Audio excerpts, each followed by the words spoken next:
Oggi, 7 gennaio, siamo collegati dal Museo della Battaglia di Vittorio Veneto per un altro viaggio nella storia. In particolare vi vogliamo raccontare le vicende che portarono alla nascita del nostro tricolore, della nostra bandiera nazionale. Abbiamo qui con noi un ospite che voi già ben conoscete, il colonnello Lorenzo Cadeddu, che è anche presidente del Centro Studi Storico-Militari sulla Grande Guerra Piero Pieri di Vittorio Veneto, che saluto. Ciao Lorenzo e benvenuto.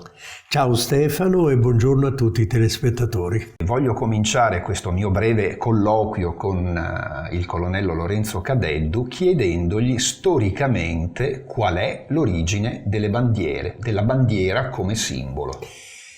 Se si escludono delle rappresentazioni grafiche rupestri, la prima volta che si sente parlare nella storia dell'umanità di bandiere o di stendardi comunque identificativi è nella Bibbia, esattamente nel libro dei Numeri. C'è un passo dove è scritto, leggo testualmente: i figli di Israele si accamparono attorno al tabernacolo, ciascuno sotto il proprio vessillo principale e sotto l'insegna della casa paterna. Questo, per quanto si conosca, è il più antico documento che ci riconduce alla bandiera. Dunque Lorenzo, la bandiera è un simbolo che serve a permettere di identificare qualcuno o qualcosa. E ti voglio chiedere, visti anche i tuoi trascorsi professionali naturalmente, qual è invece dal punto di vista militare il significato della bandiera e l'uso che se ne fa? Dunque, la bandiera in senso militare ha 3 significati. Il primo, il più importante, è quello che rappresenta la patria, lo Stato, la nazione che dà origine a un esercito. La seconda e la terza hanno invece risalgono a molto tempo prima, già dai tempi dei Romani. La bandiera serviva a identificare alle lunghe distanze chi avevamo di fronte, se il vessillo era un vessillo di una formazione amica o di una formazione nemica. In questo caso ci sarebbe stato tutto il tempo di organizzare, di spiegare l'esercito in maniera tale da affrontare l'eventuale nemico. Se fosse stato amico non ci sarebbe stato nessun problema.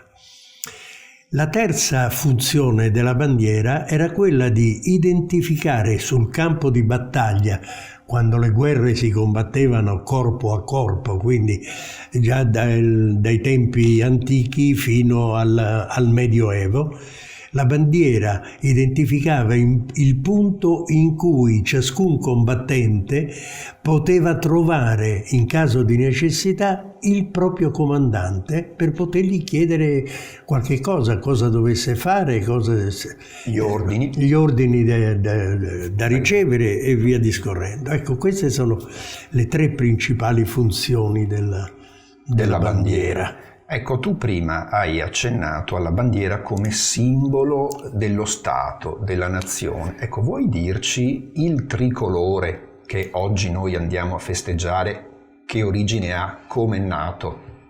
Il nostro tricolore nasce ufficialmente il 7 gennaio del 1797 a Reggio Emilia durante la riunione del Consiglio della Repubblica Cispadana, che come noto era uno Stato napoleonico costituito l'anno precedente nell'ambito della Prima Repubblica francese, e questo Consiglio votò l'adozione di un simbolo, una bandiera di 3 colori, bianca, rossa e verde.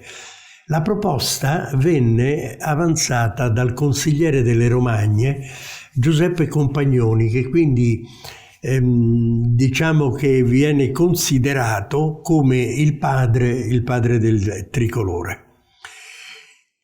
Nel 31 dicembre del 1996, in previsione che l'anno successivo sarebbe stato il centenario dell'adozione del tricolore quale simbolo nazionale, il Parlamento votò la legge 671, con la quale si istituiva la giornata del tricolore o festa del tricolore, come è chiamata da altri.